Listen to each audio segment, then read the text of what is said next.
Ես ողջունում եմ մեր բոլոր ռադիոլսողներին և ռադիոդիտողներին, դուք լսում կամ դիտում եք Գործարար ալիքը։ Եթերում խաղի կանոնները հաղորդումն է, իսկ տաղավարում իմ այսօրվա հյուրերն են հակամրցակցային համաձայնությունների և պետական գնումների վերահսկողության բաժնի պետ Տաթևիկ Հովհաննիսյանը, բարև ձեզ։ Բարև ձեզ։ Եվ հանձնաժողովի անդամի օգնական Մարիամ Դոխոյանը, բարև ձեզ։ Բարև ձեզ։ Եկեք այսօր խոսենք պետական գնումներից և զուգահեռ մրցակցությունից։ Հետաքրքիր է ինչ դեր է կատարում մրցակցության պաշտպանության հանձնաժողովը պետական գնումների գործընթացում և ինչպես է այն նպաստում մրցակցության խթանմանը։ Մենք շատ հաճախ այս տաղավարում խոսում ենք մրցակցության մասին բիզնեսի, ինչպես նաև սպառողների շահերի պաշտպանության տեսանկյունից, սակայն հանձնաժողովը գործունեություն է ծավալում նաև պետական մարմինների հակամրցակցային գործողությունների վերահսկողության շրջանակներում, այդ թվում նաև պետական գնումների ոլորտում։ Պետական գնումների ոլորտում հանձնաժողովը իրականացնում է գործունեություն կապված և պետական մարմինների հակամրցակցային գործողությունների մասով և նաև տնտեսվարող սուբյեկտների միջև կնքված հակամրցակցային համաձայնությունների մասով։ Ինչ վերաբերվում է տնտեսավարող սուբյեկտների միջև կնքվող հակամրցակցային համաձայնություններին, այստեղ խոսքը գնում է պետական գնումների շուրջ պայմանավորվածությունների մասին, որպես օրինակ կարող եմ նշել այնպիսի դեպքեր, երբ մասնակիցները բաժանում են իրենց միջև գնման ընթացակարգի չափաբաժինները ըստ տարածքային սկզբունքի կամ մասնակցում են բացառապես կոնկրետ պատվիրատուների կողմից հայտարարված գնման ընթացակարգերին, ինչպես նաև այնպիսի դեպքեր, երբ մի մասնակիցը հրաժարվում է հօգուտ երկրորդ տեղ զբաղեցրած ավելի բարձր գին ներկայացրած ընկերության կամ նախապես պայմանավորվում են բացի մեկից բոլորով բարձր գներ ներկայացնել գնման ընթացակարգին։ Իսկ ինչ վերաբերվում է պետական մարմինների հակամրցակցային գործողություններին, այստեղ խոսքը գնում է պետական մարմնի վարքագծի և գործողությունների միջոցով մրցակցության սահմանափակման, արգելման կամ կանխման դեպքերի մասին, որը կարող է որպես օրինակ լինել խտրական պայմանների սահմանման կամ կիրառման, տնտեսավարող սուբյեկտների ձեռնարկատիրական գործունեության սահմանափակման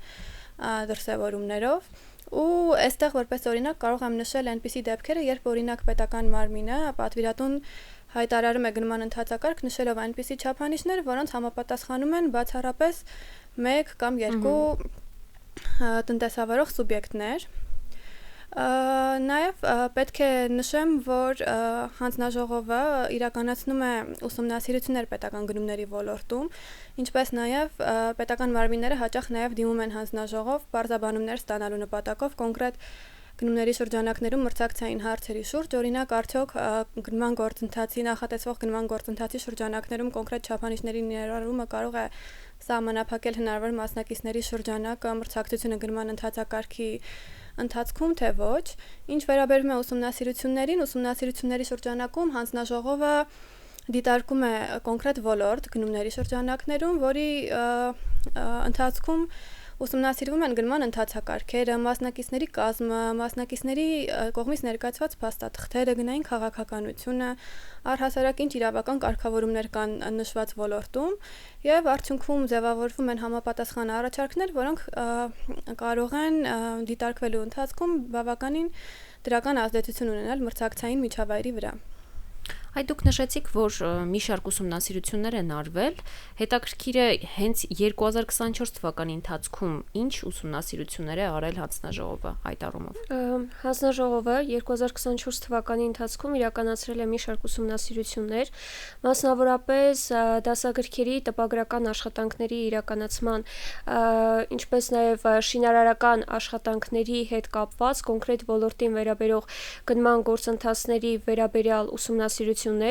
որոնցից մի մասի դեպքում խնդիրներ չեն հայտնաբերվել, իսկ մյուսների դեպքում էլ կատարվել են համապատասխան առաջարկներ իրավասու մարմիններին, իսկ անհրաժեշտության դեպքում նաև ձեռնարկվել են վարույթային գործընթացներ։ Նշեմ, որ 2024 թվականից սկսած հանձնաժողովը իրականացնում է նաև հետաքրքիր ուսումնասիրություն պետական և տեղական ինքնակառավարման մարմինների կողմից կաթնամթերքի ձեռքբերման վերաբերյալ,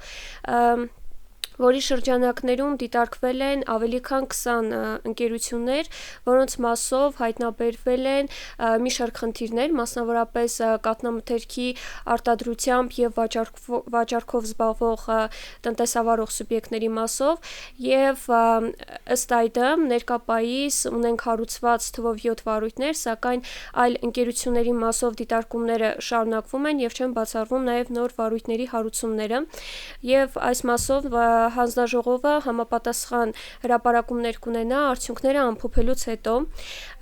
2024 թվականի ընթացքում ուսումնասիրված եւ ավարտված ուսումնասիրություններից թերևս կարելի է առանձնացնել ներքին աուդիտի ծառայությունների եւ ծրագրային ապահովման, մշակման ու սպասարկման նույնինք IT կամ ՏՏ ծառայությունների վերաբերյալ ուսումնասիրությունները։ Իսկ ինչ է պարզվել ներքին աուդիտի ծառայությունների ուսումնասիրության ընթացքում։ Շնորհակալ եմ հարցի համար, նախ նշեմ, թե ինչ է իրենից ներկայացնում ներքին աուդիտի ծառայությունը, վերջինս անկախ գործընթաց է, որն ուղղված է կազմակերպության գործունեության բարելավմանը եւ իր մեջ ընդգրկում է կազմակերպության ներքին ողջ հսկողական համակարգը, ուստի նաեւ վերջինիս արդյունավետության գնահատումն է իրականացնում, թույլ է տալիս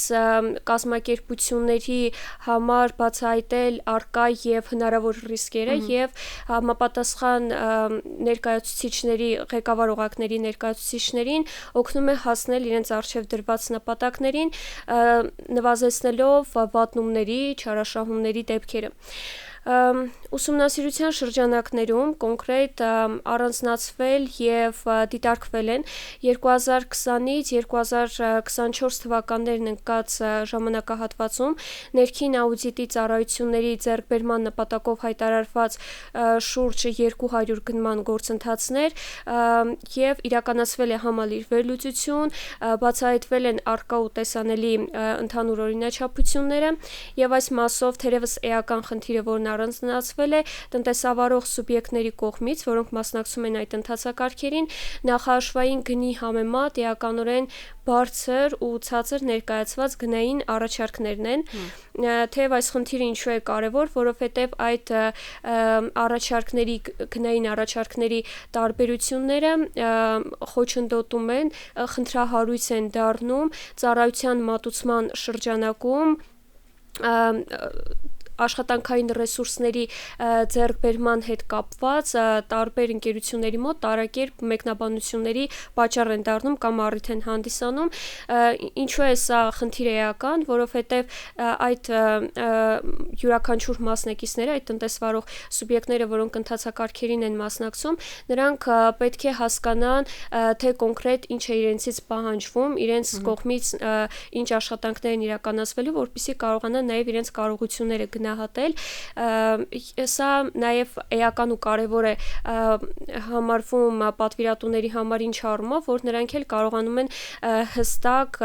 պատկերացում կազմել նախահաշվային գների կոնկրետ օբյեկտիվ միջակայքերի մասին եւ հետեւաբար հետագայում կարողանում են այդ ծառայությունների որակը առավել արդյունավետ գնահատել։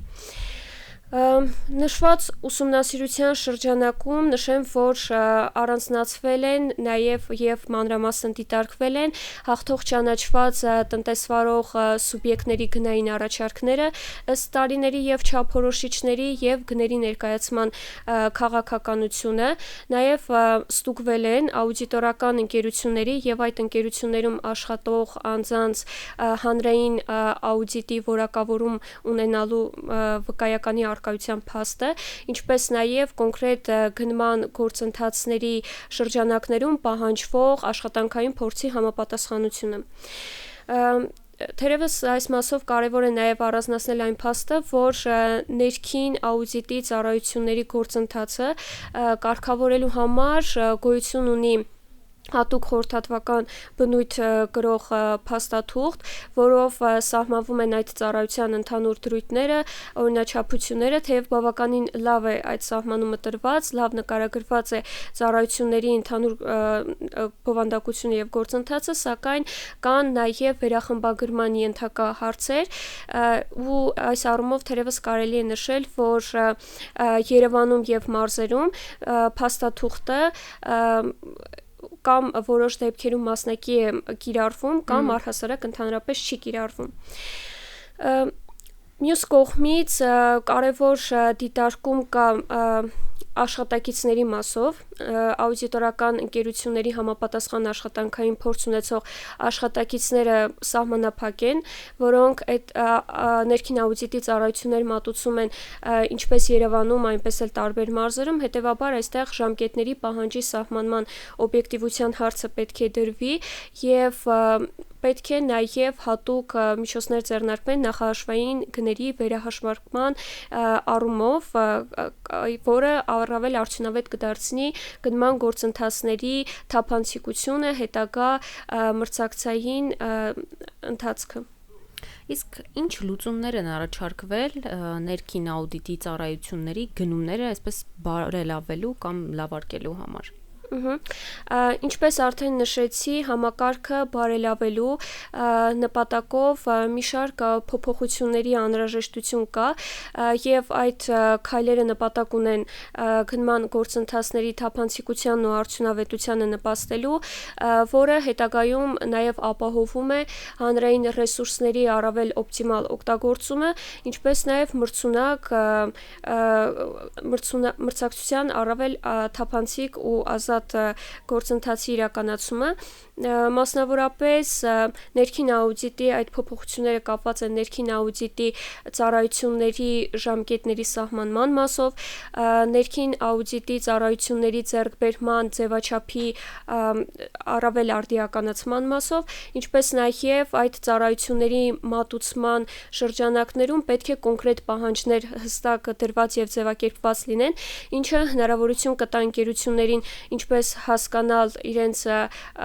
ընդհանուր կատարողականը տվյալ ծառայության շրջանակում, այնպես էլ սահայական է այն փաստի եւ հանգամանքի հաշվառմամբ, որ տվյալ ծառայությունը իրականացնում է կազմակերպությունների համալիր եւ բովանդակային գնահատում, ինչը թերևս էական է։ Մյուս կողմից մեկ այլ հանգամանք, որ գնման գործընթացների շրջանակներում հաղթող ճանաչված մասնակիցների ընտրությունը հիմնվում է գնային չափորոշիչների վրա, այսինքն այն մասնակիցներն են հաղթող ճանաչվում, որոնք ներկայացնում են նվազագույն գնային առաջարկներ։ Այս մասով կարևոր է նաև գնահատման չափանիշների սահմանումը որակի մասով, քանի որ այդ հանգամանքը թույլ կտա ինչպես նախահաշվային գների օբյեկտիվ միջակայքերի, ստույգ միջակայքերի արդյունավետ սահմանման, այնպես էլ առավել մրցակցային միջավայրի բարձրացման, որովհետև այն ընկերությունները, հնարավոր մասնակիցները, ովքեր կուզենան մասնակցել այդ գնման գործընթացներին, կկարողանան օբյեկտիվորեն իրենց գնահատել իրենց կարողությունները եւ ներկայացնել առավել իրատեսական գնային առաջարկներ, այլ ոչ թե նախահաշվային գնից էականորեն բարձր կամ ցածր։ Այս մասով նաև պետք է նշել, որ քննարկվող փաստաթղթում նույնպես փոփոխությունների եւ վերախմբագրումների անհրաժեշտություն կա, առավել մանրամասն սահմանելու վերաբերյալ, ինչը նախահաշվային գների նորից վերահաշվարկի կամ այդ գների հաշվարկման մեխանիզմի առումով առավել արդյունավետ ու օպտիմալ կլինի եւ կնպաստի մրցակցային գնային կնպաստի ինչպես մրցակցային գնման գործընթացների իրականացման, այնպես կնպաստի առավել բարելավված գնային քաղաքականությունների ներկայացմանը դրական առումով։ Հետևաբար սա թույլ է տալիս ասել, որ նման քայլերի իրականացման հաջորդականությունը թույլ կտա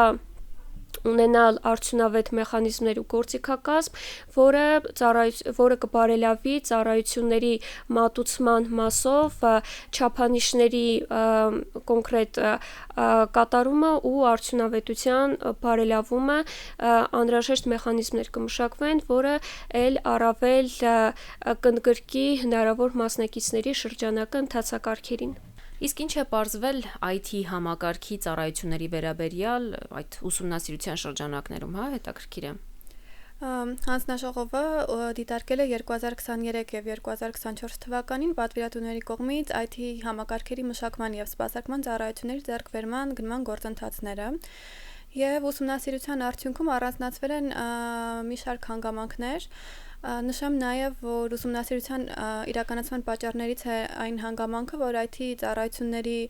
ոլորտը բավականին արագ զարգացող, ինչպես նաև նեղ մասնագիտական գիտելիքներ պահանջող ոլորտ է եւ պատվիրատուները պետք է կարողանան հնարավորինս հստակ ձևակերպել իրենց գնման պահանջը, նկարագրեն իրենց կողմից պահանջվող համակարգը, ինչը իհարկե ունի որոշակի բարդություններ եւ որպեսզի հնարավոր լինի ճիշտ եւ արդյունավետ կերպով իրականացնել թե մշակման թե սպասարկման ծառայությունները, չպետք է լինի անորոշություն մասնակցի համար, առնվազն IT համակարգի հետ կապված նվազագույն պահանջների մասով, որոնք որ անհրաժեշտ են ապահովելու համար ծառայության մատուցման ընթացքը եւ ուսումնասիրության արդյունքում արձանագրվել են այնպիսի հանգամանքներ, որոնք կապված են ընդհանրական ձևով գնման գործընթացների նկարագրման հետ, տեխնիկական բնութագրերի, այսինքն այն դեպքերում, երբ շատ ընդհանրական է ներկայացված գնման պահանջը, մասնակիցները եւս օբյեկտիվորեն չեն կարողանում հստակ պատկերացում կազմել, թե ինչ է իրենից ակնկալվում, որովհետեւ նամանավանդ IT ծառայությունների դեպքում շատ ընդհանուր ինչ-որ ձևակերպումների տակ կարող է ենթադրվել բազում գործառույթների իրականացում, ինչը իհարկե կարող է խնդիր առաջացնել գնային քաղաքականության առումով, երբ մասնակիցները ձևավորում են իրենց գնային առաջարկը։ Նույնը վերաբերում է մասնագիտական եւ աշխատանքային փորձառության նկատմամբ պահանջների սահմանման մասին, այսինքն որպես օրինակ անդրադառնանք աշխատանքային ռեսուրսներին, իհարկե պատվիրատուները պետք է նշեն, որ X ծառայության X համակարգի ստեղծման համար ենթադրենք, հարկավոր է կոնկրետ տարբեր տեսակի մասնագետներ, օրինակ ծրագրավորող։ Եթե շատ ընդհանուր վերացական նշված լինի, որ հարկավոր է 2 տարվա փորձ ունեցող ծրագրավորող, հաշվի առնելով IT ոլորտի նեղ մասնագիտացումները, հնարավոր մասնակիցների համար բավականին բարդ է լինելու կողմնորոշվել, թե ինչ մասնագետի ներգրավել, ինչպիսի վարձատրությամբ, ինչ աշխատանքային փորձով, իսկ այդ ամենը ազդում է իհարկե գնային առաջարկների վրա մասնակիցների կողմից ներկայացվող։ Նշեմ, որ հանձնաժողովը 2024 թվականին նաև ունեցել է վարույթ նմանատիպ թեմայով, երբ պատվիրատուի կողմից այնքան անորոշ են սահմանված եղել գնման բնութագրերը, որ շատ մասնակիցներ նույնիսկ չեն մասնակցել գնման ընթացակարգին հենց այն հանգամանքով պայմանավորված, որ վերջնական պարզ չի եղել, թե կոնկրետ ինչեր է իրենցից ակնկալվում, ու միևնույն ժամանակ այնքան լայն են գրված եղել չափանիշները, որ այն մասնակիցը, ում հետ արդյունքում պայմանագիր է կնքվել, փաստացի կարող էր իր գնից ավել գնի սահմաններում ծառայություն մատուցել իր կողմից ներկայացված եւ արդյունքում այն գնի, որ պայմանագիրներ կնքվել։ Ու այստեղ կա մոտեցումների խնդիր, քանի որ առկա չէ միասնական մոտեցում պատվիրատուների մոտ, որ կոնկրետ ձևով են ինչ որ բիզնես պրոցեսներ, որոնք անպայման պետք է նկարագրված լինեն բնութագրվում գնման առարկայի շրջանակներում, տարբեր պատվիրատուների մոտ նույն բանը կարող է տարբեր ձևաչափերով գրված լինել եւ կարող են առաջանալ տարընկալումներ այն մասով, որ նույն մասնակիցները, ոլորտի մասնագետները, եթե մասնակցում են պատվիրատուների կողմից կազմակերպվող գնման ընթացակարգերի շրջանակներում, մի դեպքում մի նկարագրի շրջանակներում մեկը մի բան է նկատի ունենում, մյուսը այլ եւ այս առումով նույնիսկ կարող է խնդիր առաջանալ պայմանագրի կատարման մասով ու պատշաճ որակի կատարման մասով։ Ըստ այդմ հանձնաժողովը արդեն ներկայացրել է համապատասխան առաջարկներ, որոնց շրջանակներում դեռևս փորձում ենք որոշակի բարելավումներ անել ոլորտի հետ կապված։ Իսկ որոնք են այդ առաջարկները, որոնք են լուծումները, որպեսզի այս համակարգում էլ գնումները ավելի բարելավվեն։ Առաջին հերթին կարծում եմ այստեղ խոսքը գնում է միասնական մոտեցման մասին, որպեսզի սահմանված լինի ընդհանուր ձևաչափ, որի համաձայն պատվիրատուները կհրապարակեն նման գնման ընթացակարգերը եւ ըստ այդմ մասնակիցները էլ ավելի իրատեսական հնարավորություն կունենան իրենց կողմից գնային առաջարկներ ձևավորելու, ինչպես նշեցի, հաշվարկեն բաշխում անեն, թե ինչ ռեսուրսներ են ներգրավելու ծառայության մատուցման շրջանակներում, թե ինչ մասնագետներ են ներգրավելու, արդյոք պատրաստ են իրենք նման ծանրաբեռնվածությամբ աշխատել կոնկրետ համակարգի մշակման կամ ստեղծման մասով եւ պետք է այնպես սահմանված լինեն չափանիշները, որպեսզի հնարավոր լինի ապահովել պատշաճ որակ։ Ըստ այդմ, քանի որ ոլորտում իրոք շատ բարդ է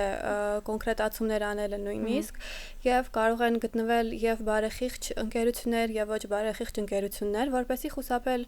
այնպիսի իրավիճակներից, որ ոչ պատշաճ որակի ծառայություն կարող է մատուցվել, առաջարկվել է հանձնաժողովի կողմից նաեւ սահմանել միասնական նախավորակավորված կամ ատեստավորված մասնակիցների ցուցակ, որի շրջանակներում արդեն ցուցակում ներգրաված մարդիկ կկարողանան ավելի բարդ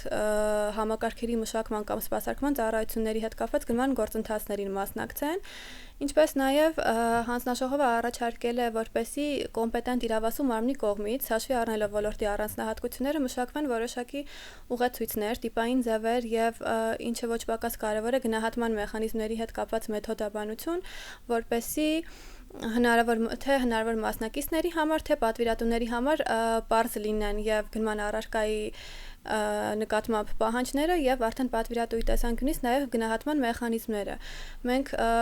ելի վերադառնալով кейսերին նշեմ, որ նաեւ ունեցել ենք այնպիսի դեպք, երբ պատվիրատուն հենց ինքն իր համարել է ոչ հստակ ձևաչափով սահմանել գնահատման մեխանիզմները, որի արդյունքում մասնակիցների կողմից ներկայացրած հայտերի գնահատման առումով առաջացել են դժվարություններ, թե ինչքանով է մեկի հայտը համապատասխանում գնման պահանջին կամ մյուսինը չհամապատասխանում։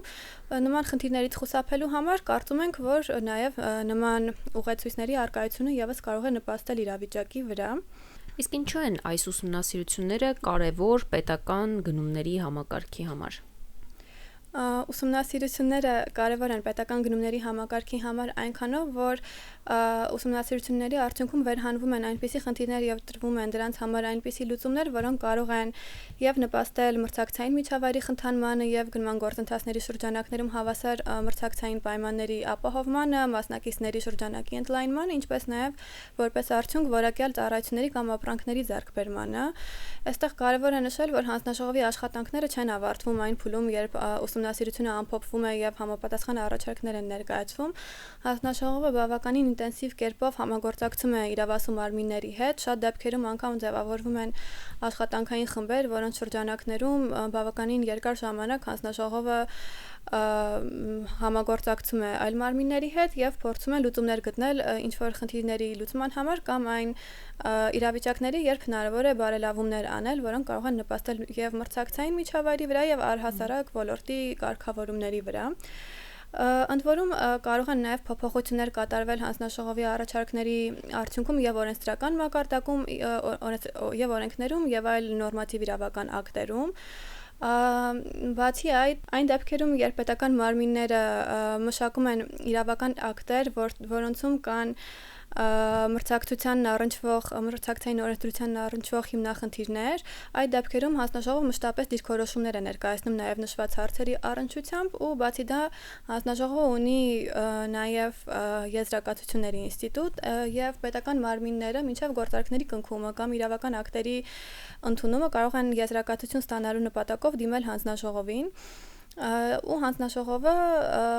մեկ ամսյա ժամկետում տրամադրում է համապատասխան եզրակացություն, արդյոք տվյալ կարգավորումը կամ գործարքը կարող է որևէ կերպ սահմանափակել մրցակցությունը, թե ոչ։ Այնպես որ կարծում եմ, թե ուսումնասիրությունների շրջանակներում հանձնաժողովի իրականացվող գործունեությունը, թե առհասարակ այլ միջոցառումները, որոնք որ իրականացնում է հանձնաժողովը համագործակցելով նաև այլ մարմինների հետ, իրոք կարող են նպաստել ազատ մրցակցության ապահովմանը։ Շնորհակալություն շատ զրույցի համար։ Ես մեր ռադիոլսողներին եւ ռադիոդիտողներին հիշեցնեմ, որ մեր այսօրվա հաղորդման թեման պետական գնումներն ու մրցակցությունն էին, իսկ տաղավարում մեր հյուրերն էին հակամրցակցային համաձայնությունների եւ պետական գնումների վերահսկողության բաժնի պետ Տաթևիկ Հովհաննիսյանը եւ հանձնաժողովի անդամի օգնական Մարիամ Դոխոյանը։ Իսկ դուք շարունակեք մեզ լսել, մենք կհանդիպենք հաջորդ 5 շաբթի։